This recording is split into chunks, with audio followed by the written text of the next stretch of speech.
선택의 패턴을 바꿔야 하나님께 쓰임 받는다. 우리 다 같이 한번 따라서 같이 읽어볼까요? 시작.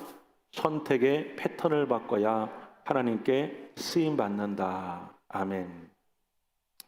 우리 지난 시간 말씀을 잠깐 복습해 볼까요? 하나님은 어떤 사람을 좋아하신다고 그랬죠? 성공하는 사람을 좋아하실까요? 아니면 잘생기고 예쁜 사람을 좋아하실까요? 그리고 능력 있는 사람, 그리고 리더십이 있고 또 모든 면에서 다방면에서 부족함이 없는 그런 사람들을 하나님은 좋아하실까요? 성경에 보면 하나님은 하나님의 말씀을 청종하고 하나님의 뜻에 순종하는 사람을 좋아하신다라고 나와 있습니다. 청종이라는 말은 경청한다는 말에서 나왔어요. 경청이란 말은 무슨 의미냐면 무릎을 굽히고 허리를 숙여서 그 상대방의 말하는 그 입술에 귀를 대고 무슨 말을 하나 자세히 듣는 행동을 말합니다. 그리고 청종이란 말은 그렇게 듣고 그 말을 따라 행동하는 것을 말하고, 순종이라는 말은 순순히 따르고 쫓는다는 말입니다. 하나님의 말씀을 경청하고 하나님의 뜻에 순종한다는 그 인생은 어떤 인생이냐면, 하나님이 오늘 예배 가운데, 하나님이 여러분의 인생 가운데, 하나님이 여러분의 인생에 우연히 일어나는 그 수많은 일들 속에서, 아니면 때로는 말씀을 묵상할 때 누군가의 대화 속에서 하나님 여러분에게 뭐라고 말씀하시는가, 우리가 무릎을 굽히고 허리를 숙여서 하나님의 말씀에 귀를 기울여 듣다가 이것이 하나님의 뜻이구나 할 때에는 우리가 하나님의 뜻에 순순히 따라 살아가는 것이야말로 경청하는 삶이고 순종하는 삶인 줄로 믿습니다. 잘난 자기의 생각과 판단이 아니라 그때에는 당장은 본인이 이해하지는 못하지만 그 뜻이 무엇인지 알지는 모르겠지만 전능하신 하나님의 뜻이라고 한다면 그 뜻에 순순히 따라가는 것이야말로 하나님이 사랑하시고 하나님이 좋아하시는 인생인 줄로 믿습니다.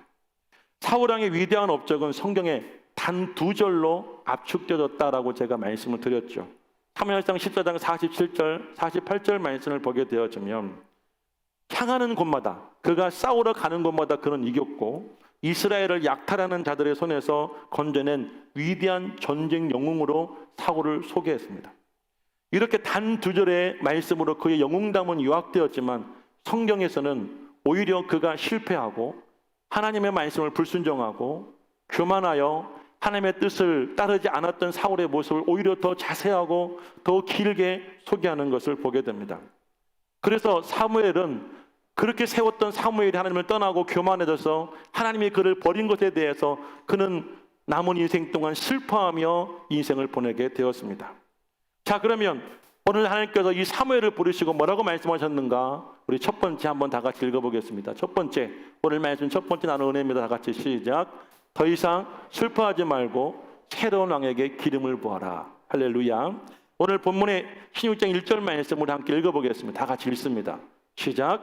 여호와께서 사무엘에게 이르시되 내가 이미 사울을 버려 이스라엘 왕이 되지 못하게 하였거늘 내가 그를 위하여 언제까지 슬퍼하겠느냐? 너는 뿔에 기름을 채워 가지고 가라. 내가 너를 베들레헴 사람 이새에게로 보내리니 이는 내가 그의 아들 중에서 한 왕을 보았느니라 하시는지라. 슬픔의 문제를 극복하는 방법은 우리가 새로운 일에 대한 도전입니다. 사무엘이 왜 슬퍼했습니까? 사울에게 아무리 간절히 이해시키고 설득시켜도 이미 떠나버린 이 사울은 다시 하나님께로 돌아오지 않았습니다. 뿐만 아니라 하나님도 그런 사울을 왕으로서 그의 직책과 그의 하나님께 주시는 그 은혜를 거둬두시고 이제 새로운 왕을 세우겠다는 말을 들었을 때 사무엘의 마음은 너무나 슬펐고 그는 슬픔의 나날을 보내게 되었던 것입니다. 하나님 이렇게 슬퍼하는 사무엘을 부르시고 뿔에 기름을 채워서 베들레헴으로 가라고 명령하십니다. 사랑하는 여러분, 우리에게는 슬퍼하는 일들이 너무나 많이 일어납니다. 여러분들은 무엇 때문에 슬프셨고 지금 무엇 때문에 혹시라도 슬픔 가운데 계십니까? 저는 최근에 우리 꿈의 교회와 성도님들의 모습을 보며 너무나 슬퍼하고 있습니다. 지난 우리 주일날이 추수감사 주일이기도 하였고 길고 길었던 이제 이 코로나로 인한 거리두기 정책이 이제 새로운 정책으로 바뀌게 되었죠. 그래서 단계적 일상회복 첫 번째 단계가 지난 11월 1일부터 시작이 되어지고, 첫 번째 주일은 이 좌석의 50%까지 예배에 참석할 수 있도록 이제 정부가 지침이 내려왔습니다. 우리 교회는 160석입니다. 80명의 성도가 함께 예배를 드릴 수 있기에 우리 성도들이 다 나와도 함께 예배를 드릴 수 있는 그런 이제 상황이 우리에게 주어진 것입니다. 그리고 추수감사 주일이었어요. 저는 내심 큰 기대를 했습니다.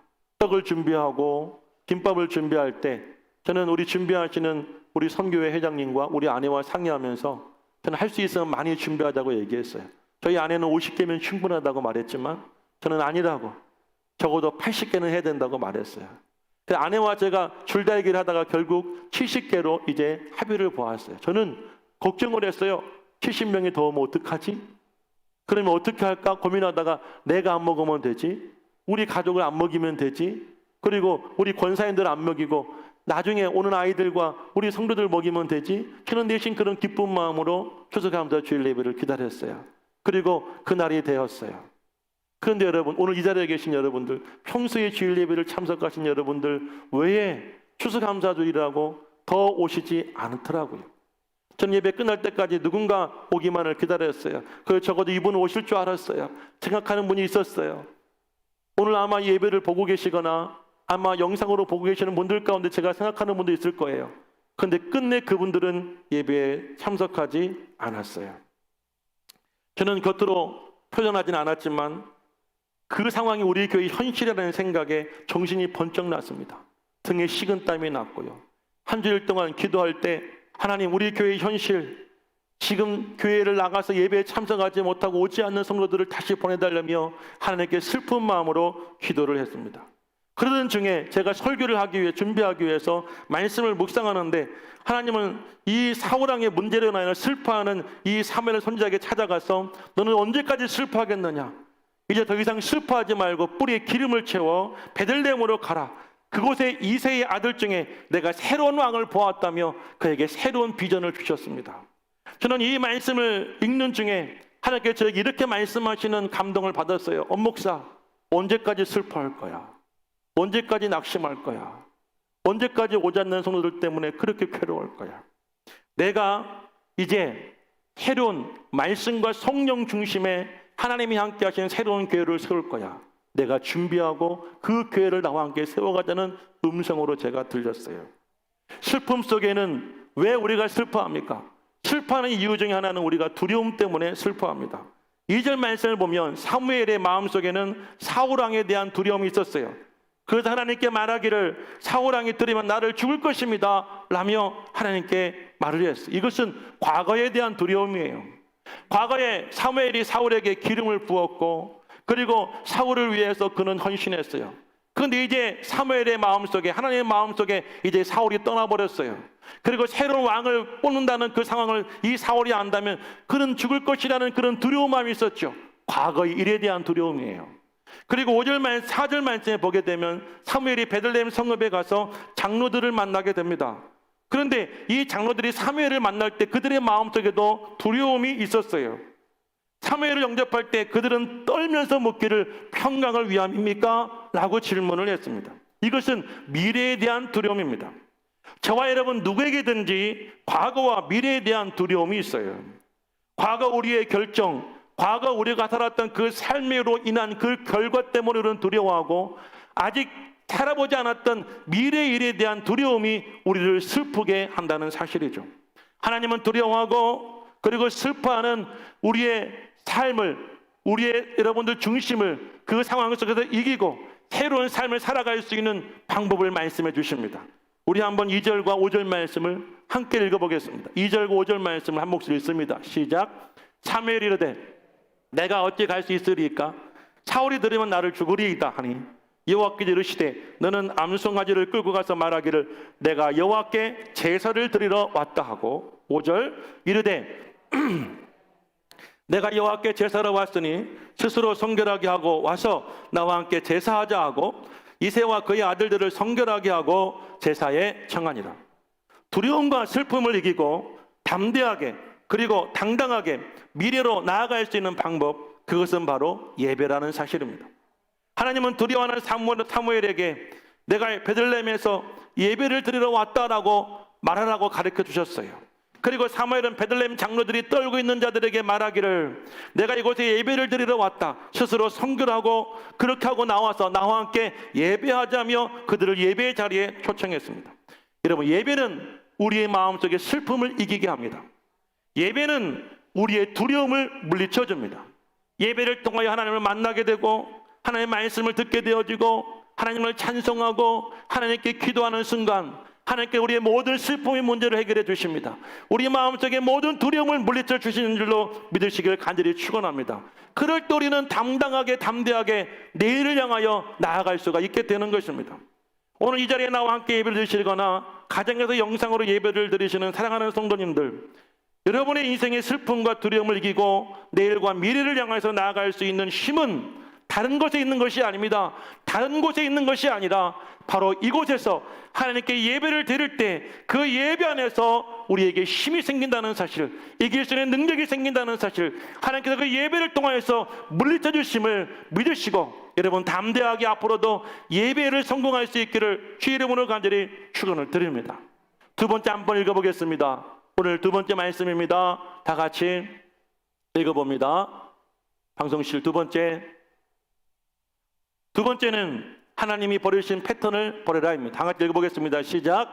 하나님이 버리신 패턴을 버려라. 성도는 예배가 삶의 중심에 있어야 됩니다.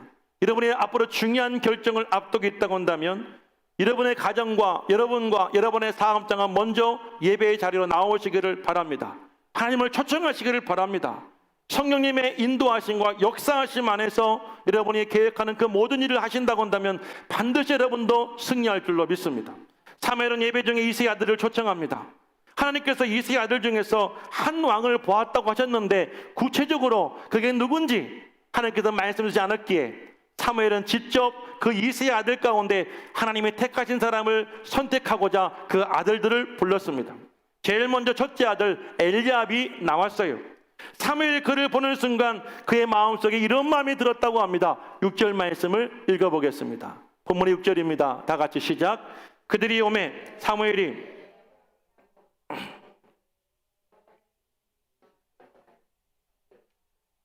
아멘. 사무엘 선지자는 엘리압을 보는 순간 이 사람이야말로 과연 하나님께서 기름 부으실 자라는 그런 감동이 왔어요. 그 마음을 아신 하나님께서는 곧역 이렇게 말씀하셨어요. 7절 말씀을 읽어보겠습니다. 7절입니다. 시작.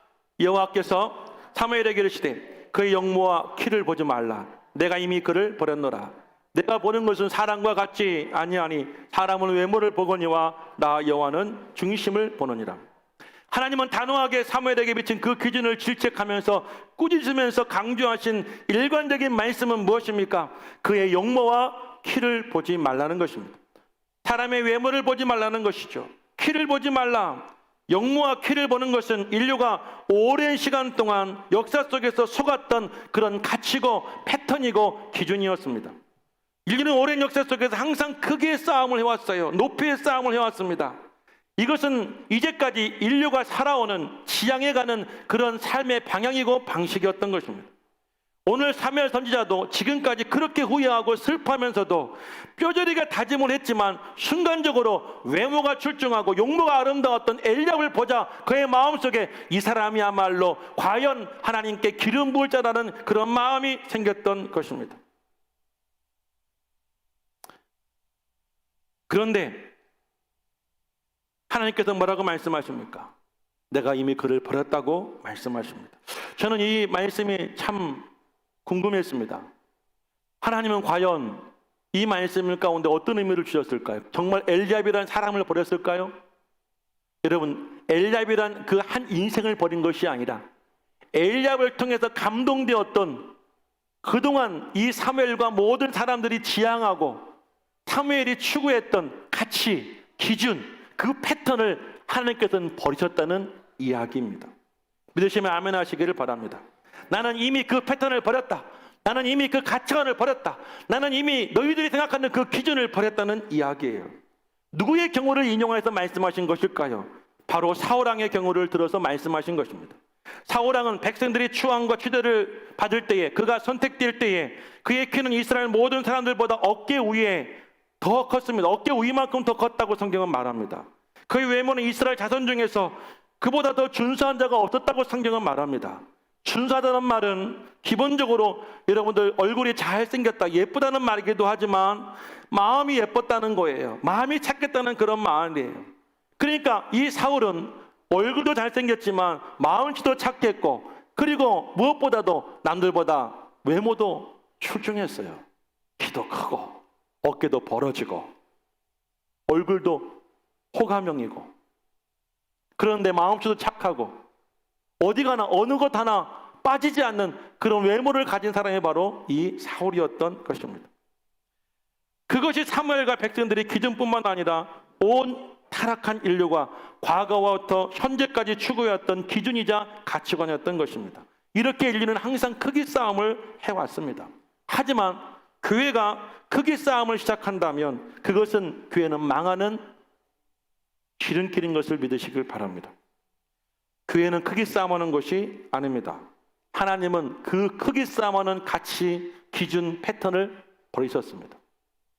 목사님은 어떻게든지 교회를 부흥시키려고 합니다. 그것이 선한 의도라고 한다면 하나님의 나라를 더욱더 여러분 확장시키고 죽어가는 영혼들을 살리고자 하는 그 갈급한 영혼을 사모하시는 하나님의 마음을 가지고 그 교회를 세워주고자 하신다면 하나님께서 그 교회에 성도들을 보내주실 거예요. 그런데 어떤 목사님은 자신을 드러내기 위해서 교회 외형을 크게 세우고 성도수를, 여러분 의자수를, 좌석을 많이 세워서 거기 사람을 많이 채우고 그것을 가지고 하나님께 영광이라고 돌려드린다면 하나님은 이미 그 패턴을 버리셨다는 것이에요. 부끄러운 이야기지만 최근 우리 교단에 우리 지역에 2개의 교회가 건축되고 있습니다. 한 개의 교회는 본당의 높이가 한 10m가 된다고 그래요. 또 한 개의 교회는 아직 건축이 되지 않았지만 성도가 100명도 안 되는 그 교회에서 1000석이 되는 그런 교회를 건축하려고 한다고 합니다. 그 교회는 개발이 되어지고 보상을 받았어요.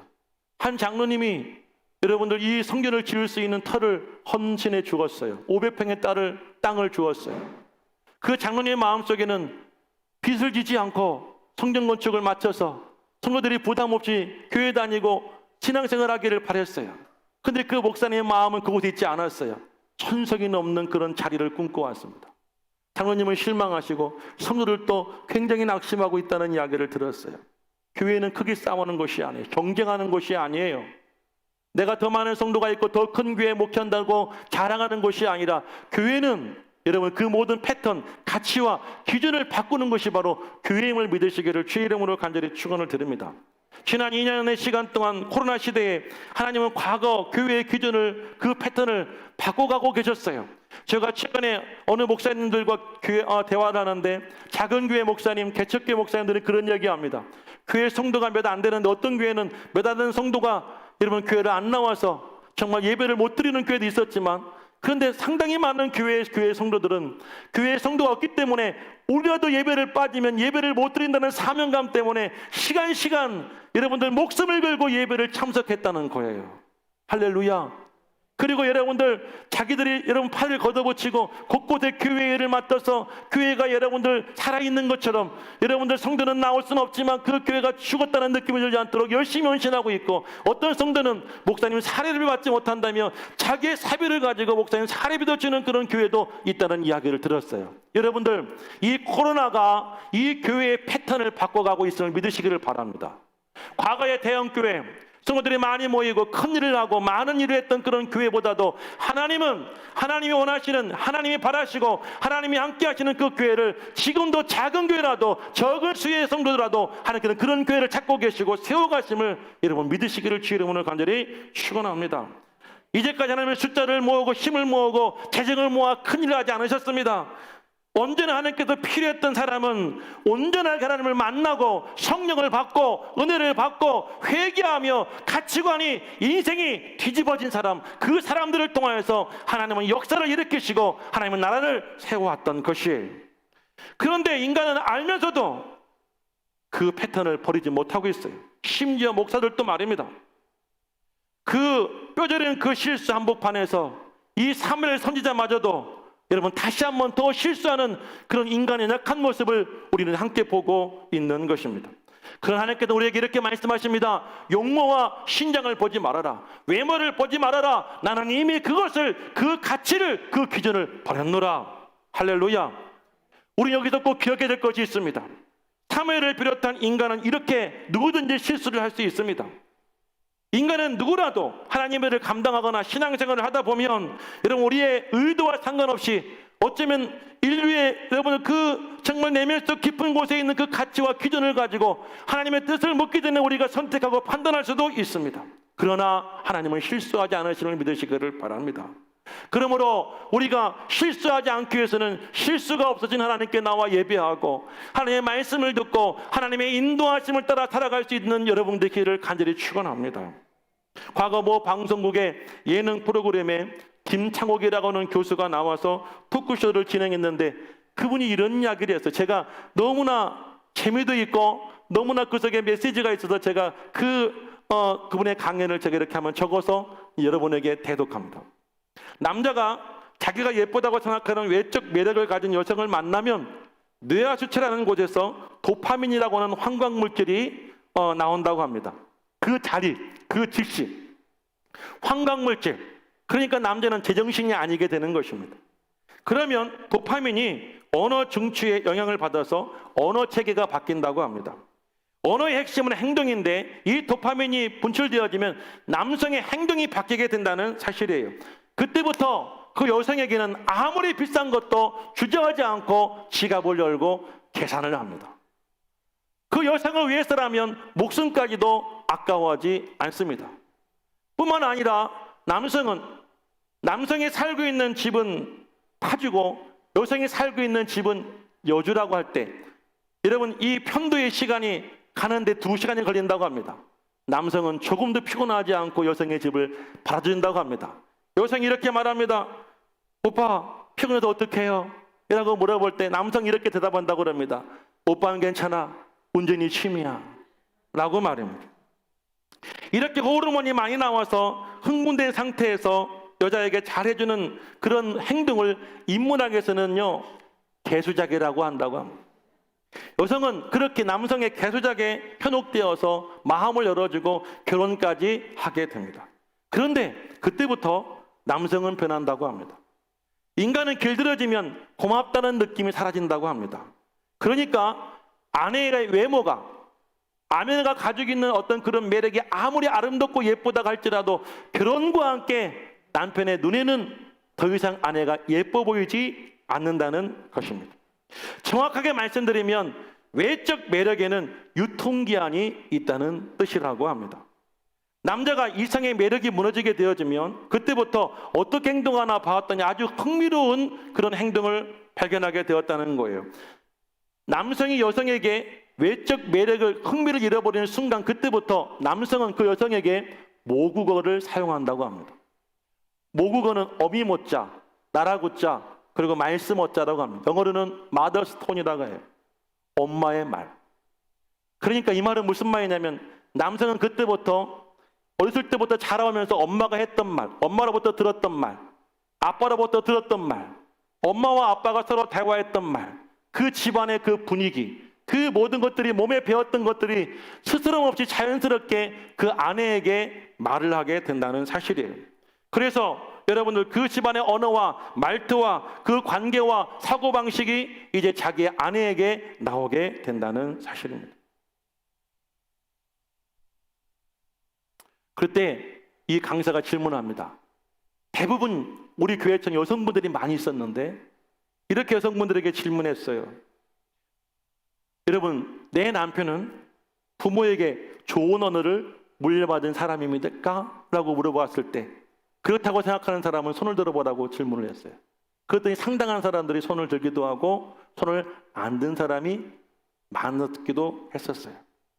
사랑하는 여러분, 이 모국어라는 것은 무의식 중에 우리 어떤 여러분 내 말의 패턴이에요. 내가 생각하지 않아도 나오는 자연스러운 그런 행동들을 말하고 있는 거예요. 사랑이 편해지게 되어지면 긴장이 풀어지게 되어지고 그때부터는 나도 모르는 순간 내가 그동안 익숙하고 자연스러웠던 말들과 행동들이 나오게 되어지는 것이죠. 그러면 여성들은 결혼하기 전에 누구를 보아야 될까요? 무엇을 보아야 될까요? 그 남성의 외모를 봐야 될까요? 개수작에 현혹되어 넘어가야 될까요? 여성들이 결혼하기 전에는, 남성들이 결혼하기 전에는 반드시 봐야 될 것이 있다고 합니다. 그 집안의 재력을 보거나 그 집안의 외형을 보는 것이 아니라 엄마의 말을 봐야 된다는 거예요.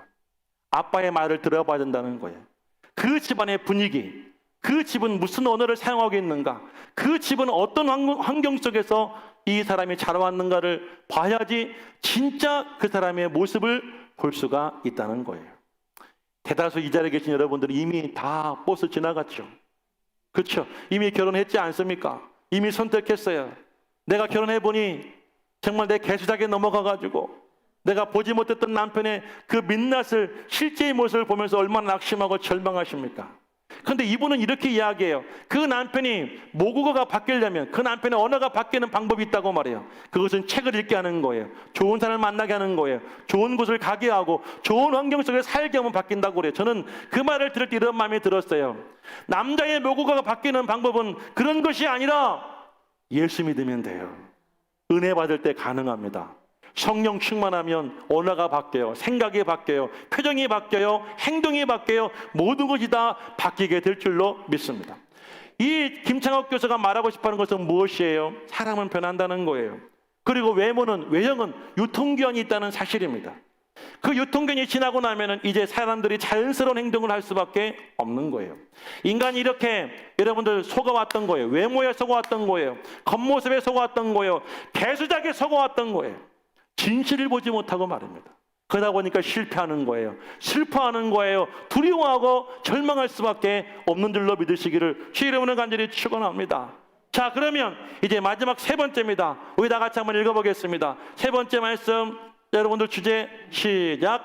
남아있는 막내를 선택하라. 할렐루야. 다시 본문으로 돌아오겠습니다. 이새는 자신의 아들들을 모두 사무엘에게 보여주었습니다. 엘리압, 아비나답, 삼마. 그때마다 사무엘은 한결같이 이렇게 말합니다. 여호와께서 택하지 아니하셨다. 본문 10절 말씀을 보니까 이새가 그의 아들 7을 다 사무엘 앞으로 지나가게 했다고 성경은 말하고 있습니다. 성경의 숫자는 단순한 숫자의 의미도 있지만 상징적인 의미도 있습니다. 7이라는 숫자는 하나님을 말하는 숫자이고 뿐만 아니라 완전한 것을 말하는 숫자, 완전수입니다. 그러니까 이 이새는 완전하게 자기가 정말 이 정도면 이 중에는 분명히 반드시 하나님께 세울 왕이 있을 것이라는 확신을 가지고 자기가 준비한 모든 아들들을 사무엘 선지자에게 다 선보였어요. 끝났어요. 더 이상 보일 아들이 없다는 그런 표현인 줄로 믿습니다. 그런데 하나님께서는 사무엘을 통해서 뭐라고 말씀하십니까? 여러분들 반복하시는 말씀은 여러분들 아무도 이들을 택하지 않았다는 것입니다. 아들을 볼 때마다 땡이라고 말합니다. 탈락, 너도 탈락, 자격 미달, 아니야만을 하나님은 계속해서 반복하고 계시는 것입니다. 준비된 아들들이 지나가면 지나갈수록 이새의 마음은 초조했을 거예요. 하나님이 그의 마음속에 감동을 주어서 아니라고 말하는 사무엘 선지자의 마음도 초조해 가고 있었을 거예요. 그때 사무엘이 이렇게 질문합니다. 사무엘의 질문과 이새의 대답을 함께 집중해서 봅시다. 우리 11절 말씀 다 함께 읽어봅니다. 다 같이 시작.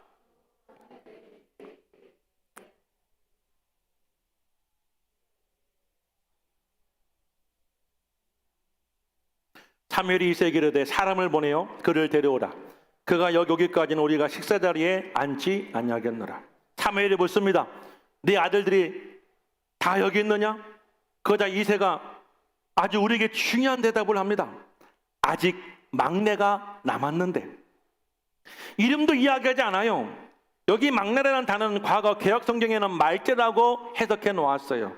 막내, 이 말째란 말의 뜻은 가장 작은 자, 가장 어린 자를 나타내는 비속어로 우리는 이렇게 표현할 수 있습니다.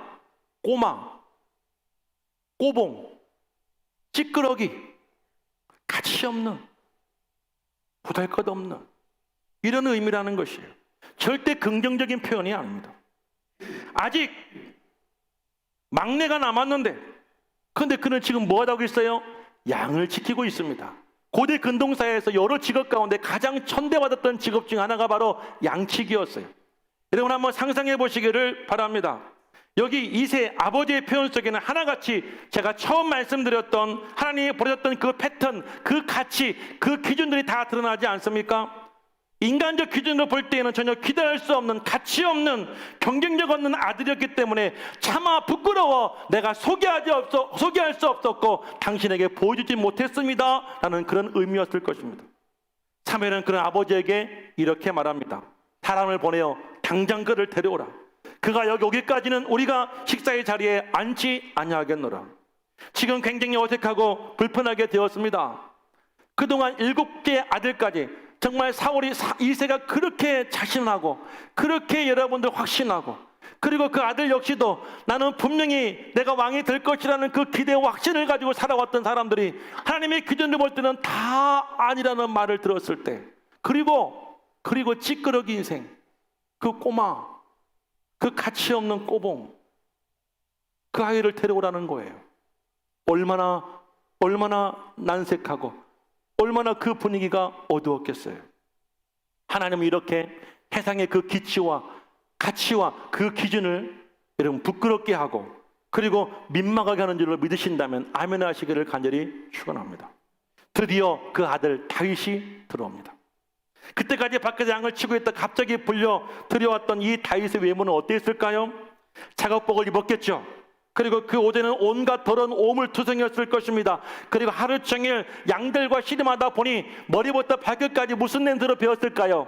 양 냄새, 양의 여러분들 배설물 냄새, 양이 먹었던 그런 여러분 음식물 냄새, 그것이 뒤섞여서 얼마나 그 썩은 냄새가 진동했겠습니까? 다윗이라는 그 소년이 들어오자, 꼬마가 들어오자, 그 여러분들 그 뭐예요? 꼬봉이 들어오자, 그 찌꺼기가 들어오자 온 집안에는 더러운 냄새로 진동하고 있었어요. 그런데 하나님은 뭐라고 하셨을까요? 12절 말씀을 다 같이 읽어보겠습니다. 12절 다 같이 시작. 이에 사람을 보내 그를 데려오매 그의 빛이 붉고 눈이 빼어나고 얼굴이 아름답더라. 여호와께서 이르시되 이가 그니 일어나 기름을 부으라 하시는지라. 할렐루야. 하나님 뭐라고 말씀하셨어요? 이가 그야. 이 사람이 그 사람이야. 내가 잤던 그 사람, 내가 찍어놓았던 그 사람, 내가 사울을 대신해서 왕으로 세우려고 마음먹었던 그 사람이 바로 이 아이야, 이 찌꺼러기야, 이 꼬마야, 이 꼬봉이야 라고 하나님께서 말씀하신 거예요. 그런데 다윗의 모습을 성경은 뭐라고 말합니까? 그의 빛이, 얼굴빛이 붉었고 눈은 빼어났어요. 눈은 빛이 났어요. 얼굴이 아름답다고 성경은 이야기합니다. 이것을 우리가 해석하고 이해하기 어렵죠?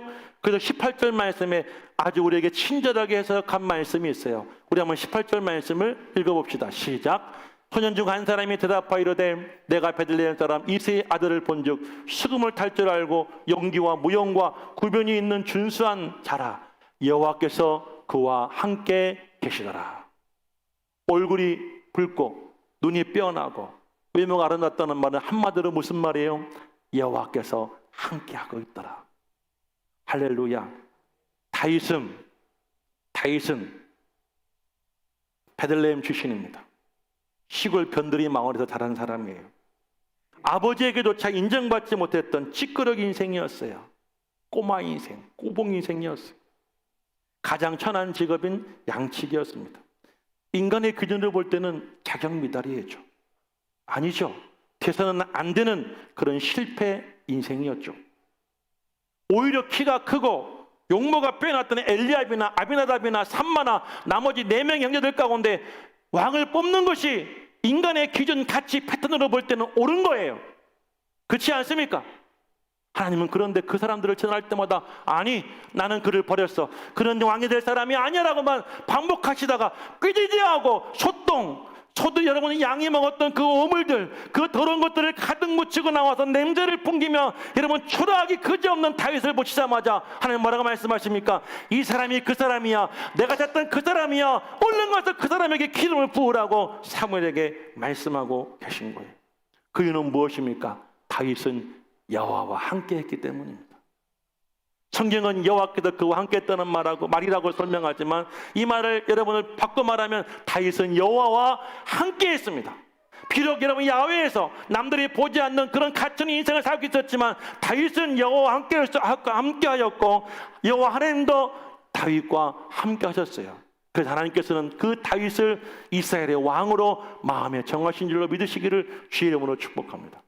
인간들의 기준에 볼 때는 좋은 집안에 태어나서 여러분 좋은 환경에 자라고 좋은 대학에 들어가고 그리고 여러분 좋은 직장에 들어가거나 아니면 여러분 행정고시나 사법고시에 여러분들 합격하고 출세의 가도를 달려서 그런 좋은 여러분들 정말 여러분 남과 비교할 때 조금도 부족한 인생이 성공한 인생이고 여러분들 쓰임받는 인생이라고 우리는 그렇게 생각하고 살아오고 있어요. 예수를 믿어도 그렇게 살게 해달라 하나님께 기도하고 간구하고 있어요. 그런데 여러분 놀라지 마십시오. 하나님은 그런 인생들 다 탈락시켰어요. 아니야, 나는 그를 버렸어. 내가 선택한 사람이 아니야. 그 사람도 아니야. 그럼 무엇이에요? 나와 함께하는 사람, 내가 함께하는 사람. 하나님은 그 사람을 선택하시고 그 사람과 함께 하나님 아버지의 나라를 세워가신 줄을 믿으시기를 주의 이름으로 축복합니다. 지금으로 말하면 성령 충만한 사람인 줄로 믿습니다. 앞으로 포스트 코로나 시대에는 하나님께서 여러분을 이렇게 하나님과 함께하는 교회에 기름 부어 주실 것입니다. 이제까지 세상의 눈에는 찌끄러기, 꾸봉이었지만 성령의 충만한 사람을 하나님께서는 들어 세워주실 것이고 오히려 그들을 부끄럽게 하실 줄로 믿으시기를 주의 이름으로 간절히 축복합니다. 14절 말씀부터 23절 끝까지 말씀을 내용을 보게 되어지면 사울왕이 여호와 영이 떠나게 되어지고 악령이 그를 번뇌하게 합니다. 그때 신하 중 하나가 이제 사울왕에게 다윗을 소개하게 되었고 다윗은 그 길로 사울 왕궁에 입성하게 됩니다. 그리고 21절 말씀을 보게 되어지면 사울이 그를 크게 사랑하여 자기의 무기 드는 대로 가장 총연한 자로 삼았습니다. 누가 상상이나 했겠습니까? 그 시골 촌뜨기 중에서도 찌끄러기 인생, 형제들에게 아버지에게도 인정받지 못하고 버림받지 못하고 아버지의 자식의 그 명단에 들지 못했던 그런 여러분들 정말 천박한 인생, 양치기 인생. 근데 지금 그 인생 다윗이 누구와 함께였고 어디에 가 있어요? 사울왕과 함께하고 있고 사울왕의 궁전에서 그와 함께 살고 있습니다. 그리고 역사는 그 이후에 이 다윗이 이스라엘 나라의 가장 위대한 왕이 된 줄로 믿으시기를 주의 이름으로 축복합니다. 결론입니다. 사랑하는 여러분, 이제까지 여러분의 인생이 찌끄러기 인생이라고 낙심하신 적 있죠? 나는 인생의 가장 꼬봉, 가장 작고 천하고 낮고 누구에게도 인정받지 못하고 누구 하나 나를 좋아해 주지도 않고. 제가 오늘 우리 교훈사님 차량 운행을 하고 안중 한 바퀴를 뺑 도는데요, 제가 목사니까 뭐만 보이겠어요? 교회가 보이겠죠? 여러 교회들을 지나가는데 어느 교회들은 그때 한 40분, 35분, 40분 되는 그때부터 차량이 막 줄지어 행렬을 하고 주차장이 막 인산인해를 이루고 그러는 것을 보고 지나올 때 제 마음이 얼마나 찹찹했겠어요. 기도해, 하나님 우리 교회 들어가면 이런 일이 있게 해주세요. 비록 주차장은 작아도 차고 넘치는 역사를 저희 눈에 보여주세요. 그리고 왔는데 텅텅 비었어. 그때 제 마음속에 우리 교회도 찌끄러기 같았어. 우리 꿈의 교회도 이 세상 모든 교회 가운데 찌끄러기 같은 그런 교회, 꼬마 교회, 작은. 목사는 어때요? 목사 뭐 내세울 거 있어요? 목사 뭐 잘난 거 있어요? 목사도 찌끄러기 아니에요.